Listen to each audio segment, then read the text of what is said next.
tube. As you can see here, I got a 1999 Yamaha Big Bear, the other Big Bear I've been working on, not the 80s one I had at home, but this is the one I brought down to the garage to fix. Now, I just want to give you a heads up what you should and should not do with the differential when it comes down to ATVs. Now, this ATV I got with no rear end in it, and when I got the part schematic of what it was after checking out the owner, he gave me this. Now, this is a differential that came out of it, but it was in pieces. As you can see, it's chewed up, and there's a lot of little stress cracks in this thing. When you don't take care of your quad's differential, what ends up happening, especially on a 4x4 ATV, the one that's not chain drive, what ends up happening is either it heats up and cracks, or what it ends up doing is the bearings blow in it, and they can roll around inside of here and crack.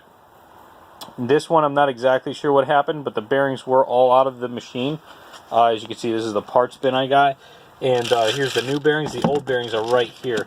Now, if you look at this, they're all gone. My guess is that either they came out and rolled around the machine and cracked the inside, but it doesn't look like there's indentations, so it could also be heat fractures. Now, if we flip this over, you can see there's little stress fractures all over it. Right there especially. So, in order to take care of your diffs, what you can do is make sure you keep them well lubricated.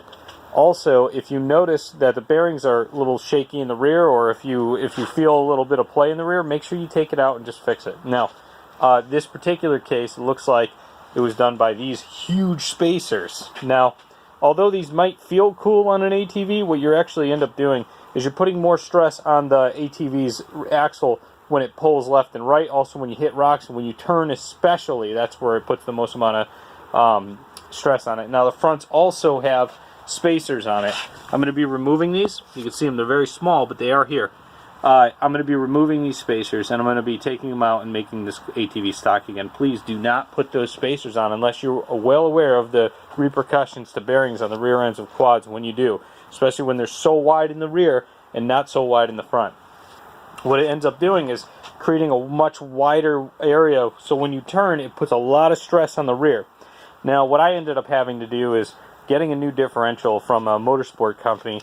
It was complete. It had a good set of bearings in it, and it also had a good set of seals. Nothing leaks out of it, and it's overall in good shape. Now, I'm just about done fixing this one, but a quad like this is normally $1,500, $2,000 in this shape in the area I'm in.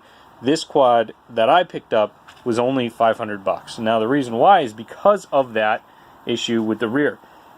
Although it seems like it's a good deal, these full differentials can go on a motorsport webpage, let's say Yamaha.com, they can go for up to $1,000.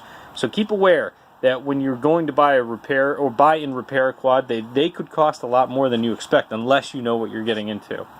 I'm going to showcase this quad since it is a classic ATV. They do not make the Yamaha Big Bear 350 anymore. This is a semi-automatic, but wanted to give you a heads up what to do in case there are spacers on a quad you're looking at. Make sure you check the rear end. Wiggle it a little bit. Make sure that there's nothing leaking or there's stress fractures in it. Keep a nice close eye on the differential, and if you see something like this with cracks, oh, focus, there we go.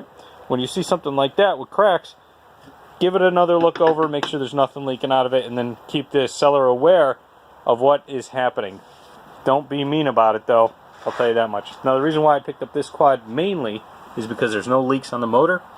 The frame is clean, it's got a nice clean VIN with a registration, and it just ran excellent otherwise. I have a brand new battery for this one, and I'm ready to put it in after I get this all straightened out. I just got the entire rear end put back together just now. I'm going to go over a few other things. I just greased it up. Make sure you grease them up too, because that could cause an issue. And make sure you put the correct fluid in the rear. Make sure you get differential fluid. It's normally 80. So that's kind of what you're looking at when it comes down to these. Anyways, I'm going to showcase it. Just wanted to give a good PSA about good, proper maintenance. to a rear differential to prevent this issue and prevent a ton of money being spent on something that could have otherwise been rectified by very simplistic maintenance. All right. Well, if anybody has any questions on it or how to repair it or anything you need, give me, keep me posted, give me a holler. I'll reply in the comments. Take it easy, guys.